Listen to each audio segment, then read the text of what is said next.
Danes smo vas, kolege in pa novinarje, povabili v Modri salon Univerzitetnega kliničnega centra v Ljubljani s tem namenom, da tudi predvsem novinarjem pokažemo, da niso novinarske konference namenjene samo temu, da predstavniki pred kamerami povemo naše stališče, ampak da pokažemo, da so ta stališča podprta z tako množico kolegov, ki je danes tukaj izbrana. Te baloni so v bistvu kolegi, ki se danes zaradi takih ali drugačnih razlogov te konference niso mogli udeležiti, ampak so želeli pokazati svoje strinjanje z našimi argumenti, z našimi stališči in nas iz tujine ali pa iz operacijskih podpirajo pri predstavljanju naših argumentov. Res mi je veselje, da lahko danes pozdravim tukaj celotno koordinacijo zdravniških organizacij, predsednico koordinacije Heleno Mole, predsednico Zdravniške zbornice Slovenije, dr. Zdenko Čebašek-Travnik, predsednika zdravniškega sindikata Fides, dr. Konrada Kuštrina, predstavnika sindikata Praktikum, dr. Igorja Muževiča in pa ne nazadnje generalnega sekretarja Slovenskega zdravniškega društva primarij Matijo Cenca. Zdaj, kaj se nam pri tem zakonu še enkrat zdi najbolj sporno, je način, na kakšnega skuša vlada sprejeti ta zakon, ki bistveno vpliva na organiziranost zdravništva. Ta zakon ni usklajen z zdravniškimi organizacijami in kot tak ne more in ne sme biti sprejet po nujnem postopku. So tudi vsebinske točke, ki bi želeli na kratko še enkrat povzeti, predstaviti, zakaj se mi s tem zakonom ne strinjamo. Kot prvo je prenos oblikovanja in načrtovanja specializacij s strani stroke, torej trenutno specializacije načrtuje Zdravniška zbornica, to prenašamo na Ministrstvo za zdravje, ki je administrativna organizacija in mi se s tem absolutno ne strinjamo. Hkrati ministrstvo ta argument podkrepuje s tem, da bo oblikoval nacionalno mrežo, ki jo v 25 letih še vedno ni oblikoval. Glavni poudarek, ki ga hočemo mladi kolegi sporočiti, je to, da absolutno nasprotujemo ukinitvi možnosti ponovne prijave na razpis za potrebe javne zdravstvene mreže, ker s tem se posega v neodvisnost specializanta do proste izbire svojega poklica in hkrati do dodatnega izobraževanja oziroma izpopolnjevanja. Hkrati nas zelo moti ta časovna opredelitev, nemudoma po opravljeni specializaciji, da se moramo zaposliti v javni zdravstveni mreži. S tem lahko od nas zahtevate, da se, kljub temu, da smo specializacijo upravljali v Izoli ali v Novi Gorici, zahtevate, da se premaknemo in upravljamo specialistično dejavnost v Murski Soboti. Nimamo nič proti katerikoli od bolnišnic, ampak za nas se zdi to nedopustno, da 35 let starega človeka ali celo več zahtevate, da se preseli na drugo stran Slovenije, stran od svojih prijateljev, od svoje družine. Zahtevamo, da se uredi ta neenakovreden odnos med zdravnikom in delodajalcem. Trenutno obstaja asimetrija, torej mi imamo dolžnosti do delodajalca, delodajalec pa nima do nas nobenih dolžnosti. In mi zahtevamo, da se ta asimetrija odpravi. In kot zadnji argument, da pri izpolnjevanju dogovora s Fidesom glede opredeljevanja pacientov v času specializacije ta zakon ne predvideva organizacijsko-logističnih rešitev glede prostora, nadomeščanj in pa predvsem tudi nadzora in izobraževanj specializanta, ki bo opredeljeval svoje paciente. Že zdaj imamo okolje, ki je zelo nestimulativno, tako za nas, kot pa tudi za starejše kolege. Odliv ne samo specializantov, ampak tudi specialistov, ki se v zadnjih letih povečuje, ni zanemarljiv in predstavlja še tako pomembno izgubo. Predvsem pa nam da vedeti, da zavezovanje specialistov ne prinaša rešitev. Torej to, da smo mi 4 do 6 let zavezani k sistemu, to ne prinaša rešitve. S tem zakonom hoče politika še dodatno vplivati na organiziranost zdravništva. Zato se tako mladi, kot študenti, kot starejši zdravniki absolutno ne strinjamo. Ministrstvo sicer svoje posege upravičuje s farso skrajševanja čakalnih dob.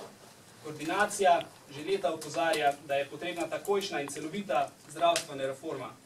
Bolj kot reformo zavlačujemo z neučinkovitimi in celo nevarnimi rešitvami, večje posledice pa bodo čutili bolniki. Z našimi skupnimi stališči smo stopili tudi pred poslanske skupine, pričakovanja so visoka, predvsem, da izražene strinjanj z našimi stališči ne bo odplaknilo deževje. Pozivamo poslance, da pred jutrišnjim glasovanjem na kolegiju predsednika Državnega zbora ponovno premislijo o potrebnosti in nujnosti tega zakona. Večina zahtev oziroma določil, ki jih zajema ta zakon, bodo v veljavo stopile šele leta 2019, kar v bistvu predstavlja zadostno časovno okno, da se o tem strokovno in skupaj pogovorimo ter oblikujemo predlog, ki bo sprejet tako strani zdravnikov, kot tudi predvsem strani stroke. In da naredimo tak predlog, ki bo optimalen za bolnike. Zato še enkrat predlagamo, da se spremembe omenjenih točk izuzamejo iz nujnega postopka in se nadaljujejo po rednem. Ponovno opozarjamo, potrebujemo nacionalno mrežo, potrebujemo reformo s celostnimi ukrepi, restriktivni in zavezujoči ukrepi ter nestimulativno okolje pa producirajo generacije tako študentov kot zdravnikov, katerim bo prva izbira ne Slovenija, ampak tujina. Hvala.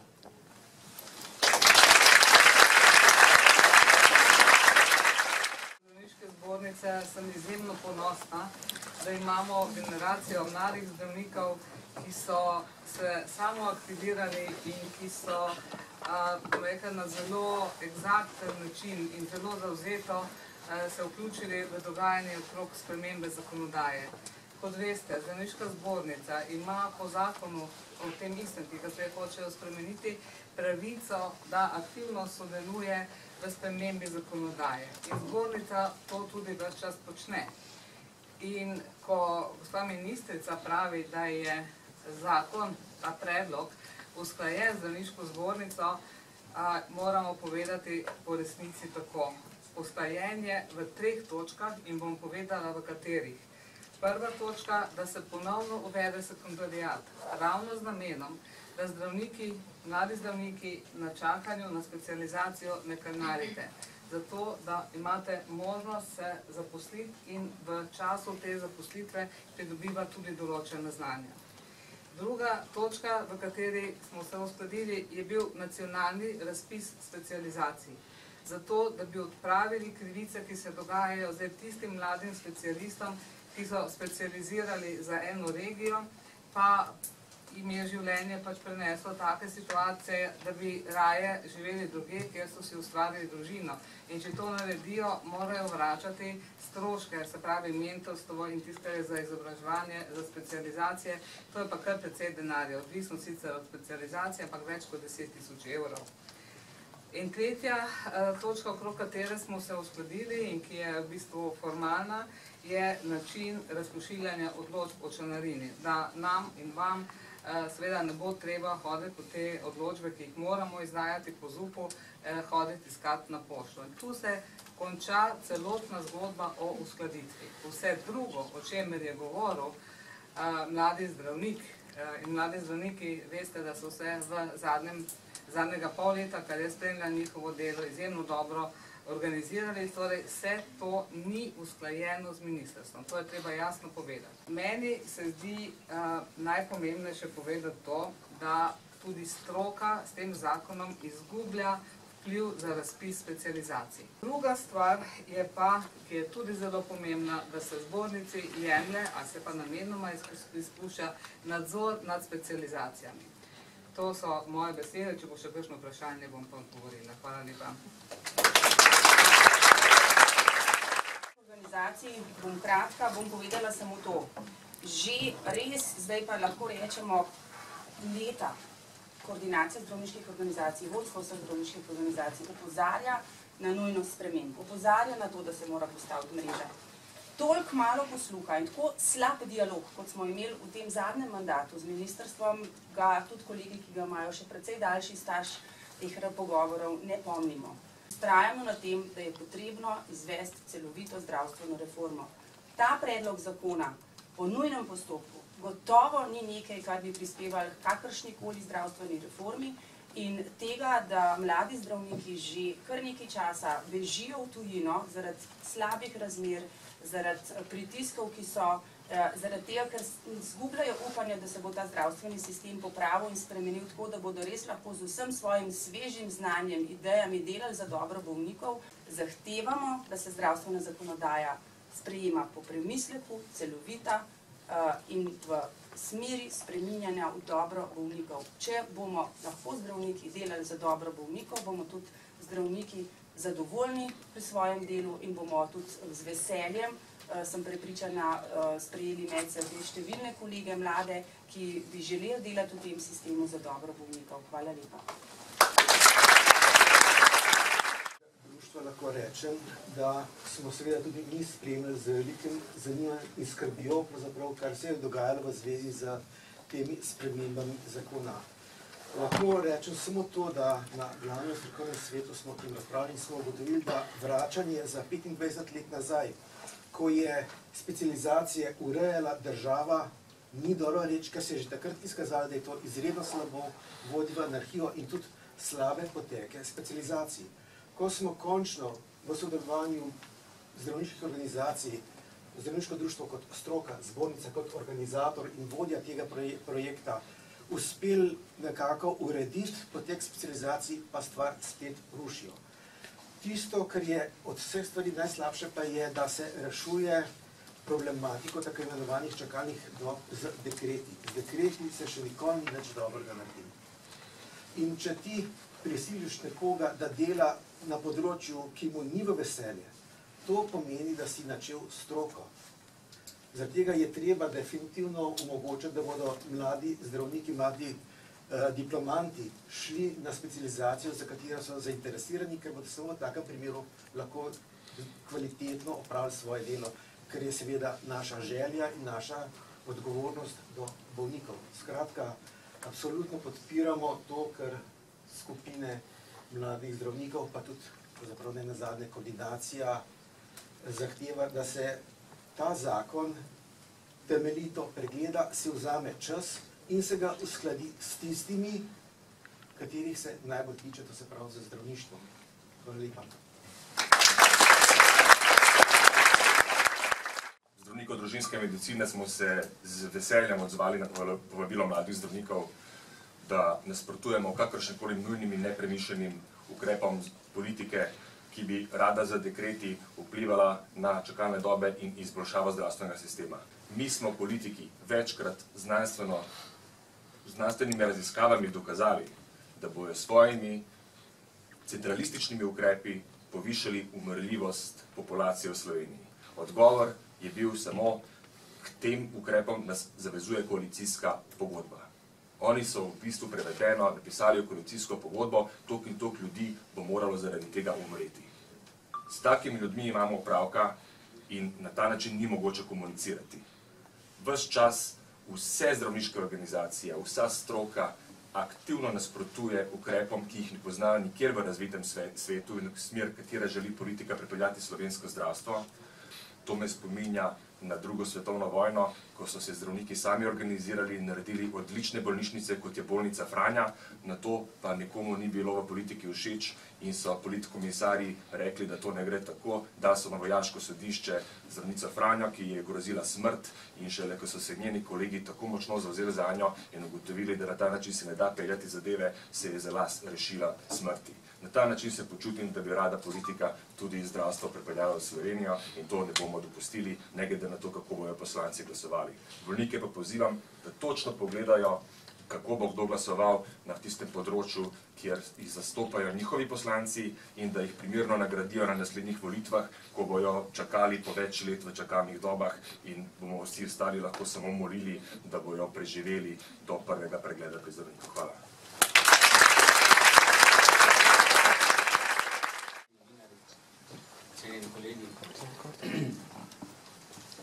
Politika je v zadnjih letih naredila več poskusov, da bi zdravniško telo razdelila in razbila.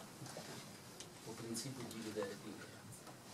Moram reči, da jim je uspelo to, da smo zdravniki zdaj združeni. tako kot smo bili večino časa, večino let, in da smo ti poskusi, da bi nas razbili na mlade, stare, srednje, splošne zdravnike, primarni, sekundarni, terciarni nivo, neuspešni. Vendar vas moramo upozoriti, da tako arrogantne politike, kot je ta, jaz še nisem doživel, pa sem doživel pravzaprav prav vse. In da nas ta pravi spopad šele čaka. To, da smo se danes tukaj izbrali, pa da so včeraj umaknili oziroma preložili zakon o zdravstveni dejavnosti v bodočnost, še ne pomeni zmage. To pomeni za mene samo to, da smo se ovedli resnosti situacije. Kot veste, je stavka zdravnikov, v kateri smo dosegli standarde in normative in še marsikaj, zlasti za mlade zdravnike, zamrznjena, in so nekatere stavkovne zahteve vezane na spremembo zakona. Namesto da bi te zakone po hitrem postopku spremenili, se ukvarjajo z nekimi korekcijami zakonov, ki so potrebni temeljite prelove, samo zato, da bodo govorili, da so skrajšali čakalnih dob. Na ta način bodo čakalne dobe samo še daljše. Strah pred zasebništvom, strah pred tem, da smo zdravniki nekaj drugega in smo nekaj drugega. Jaz nikoli nisem rekel, da smo zdravniki nekaj boljšega, smo pa nekaj drugega od drugih poklicev.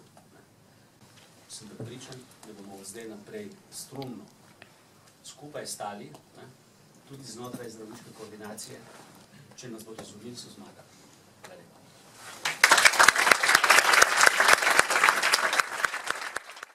Sem tukaj kot predstavnica študentov, ki smo združeni v Zvezi študentov medicine, in tudi študentje se zavedamo, da trenutni sistem ni idealen in je nujno potreben sprememb, vendar ne način, kot jih vlada zdaj želi sprejeti. Ob odločitvi za študij smo se zavedali in sprejeli dejstvo, da se podajamo na dolgo in naporno pot do življenjskega učenja, vendar pa si želimo, da bomo na tej poti lahko svobodno izbirali področje in kraj svojega delovanja, ter da bomo le tega lahko upravljali v pogojih in znanjem, ki nam omogoča najkvalitetnejšo oskrbo bolnikov. Ta zakon nam s trenutnimi spremembami po našem mnenju tega ne omogoča, zato pozivamo in si želimo, da bi bil ta sprejet s konsenzom vseh vpletenih in ne po nujnem postopku, kot se trenutno kaže.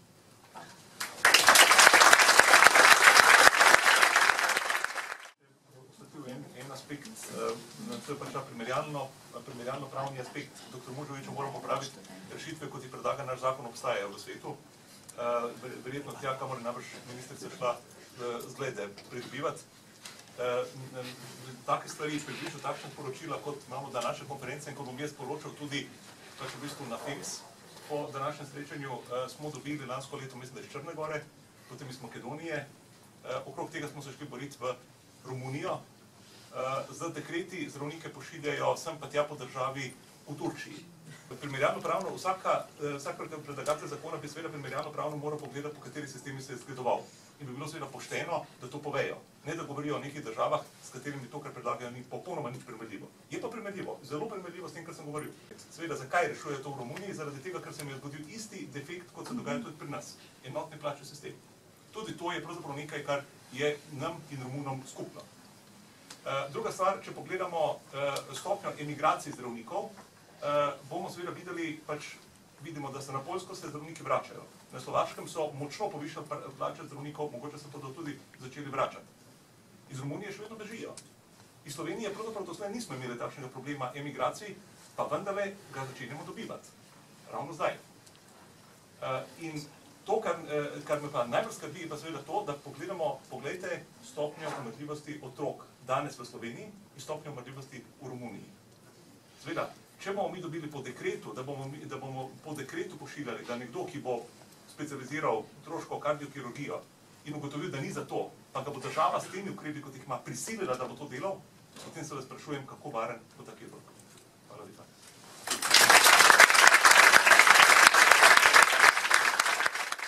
Pri spremembah zakona o zdravniški službi tudi v koaliciji se pač nasprotna mnenja. Kakšno upanje imate, da se tukaj obreka, da manjši koalicijski stranki tukaj nekako nekaj spremenita? Ja, mislim, ravno to sem hotel s to izjavo tudi poudariti, da tista stališča, ki so jih oni nam predstavili, da upamo, da se bojo teh stališč držali in da bodo v bistvu argumentirano nastopili proti temu, da se ta zakon sprejme po nujnem postopku.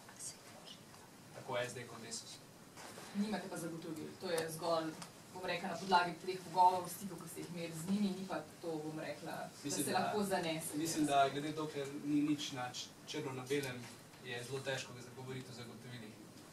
Kot je rekel dr. Moževič, Desus in SD zastopata številčno najbolj ranljivo populacijo. In bosta za mene osebno, kot zdravnika, v primeru sprejema teh zakonov in nasprotovanju zdravstveni reformi najbolj odgovorni za daljšanje čakalnih dob. Daljšanje čakalnih dob pa pomeni večjo umrljivost. Če ne bi se vam pa zahvalil za prisotnost in pa tudi predvsem kolegom, da ste nas prišli podpreti in pokazati, da se res ne strinjate z načinom in pa s vsebino teh in drugih zakonov. Hvala. Hvala.